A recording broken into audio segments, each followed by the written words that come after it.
तर यीशुले तिनीहरूलाई भन्नुभयो, तिनीहरूलाई जानु आवश्यक छैन, तिमीहरूले नै यिनीहरूलाई खाना देऊ। तिनीहरूले उहाँलाई भने, यहाँ हामीहरूसित 5 रोटी र 2 माछा मात्र छन्।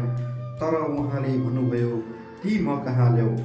उहाँले भिडलाई घाँसमा बस्ने आज्ञा दिनुभयो र ती 5 रोटी र 2 माछा लिएर स्वर्गतिर हेरी परमेश्वरलाई धन्यवाद दिनुभयो र रोटीहरू भाँचेर चेलाहरूलाई दिनुभयो र चेलाहरूले मानिसहरूलाई दिए।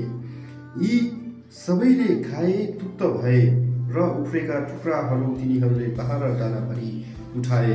स्त्रीहरू र केटाकेटीहरू बाहेक खानेहरू प्राय 5,000 पुरुषहरू थिए। प्रियहरू, आज तपाईँ र मैले आफ्नो जीवन चाहिँ यीशुको हातमा समर्पण गरेका छौँ कि छैनौँ? आज तपाईँ र मैले यीशुको हातमा आफ्नो हृदयलाई चाहिँ राखेका छौँ कि छैनौँ? प्रियहरू,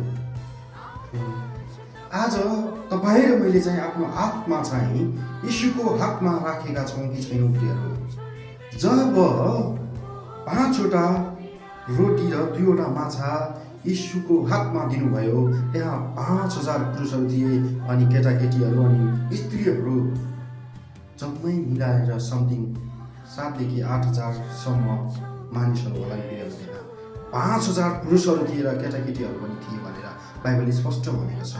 प्रियहरू, मैले भन्न खोजेको के हो भनेपछि आज तपाईँ र मैले चाहिँ आफ्नो हृदयलाई चाहिँ यीशुको हातमा राख्न आवश्यक छ।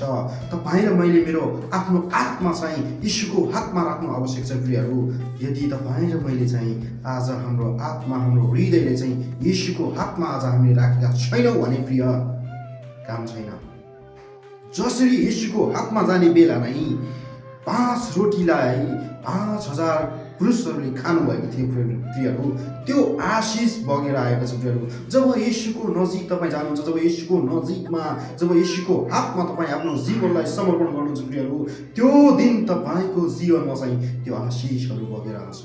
के तपाईँ र मैले आफ्ना चिन्ता फिक्रीका बोझाहरू हामीले यीशुको हातमा राखेका छौँ त? प्रियहरू, के तपाईँ र मैले आफ्नो समस्याहरू यीशुको हातमा राखेका छौँ त? राख्नु आवश्यक छ। प्रियहरू, यदि तपाईँ र मैले चाहिँ यीशुमाथि विश्वास गरेका छौँ भने हाम्रा समस्याका बोझाहरू, हाम्रो प्रत्येक पाइलाहरूमा चाहिँ यीशुको हातमा चाहिँ हामीले समर्पण गर्नु आवश्यक छ। प्रियहरू,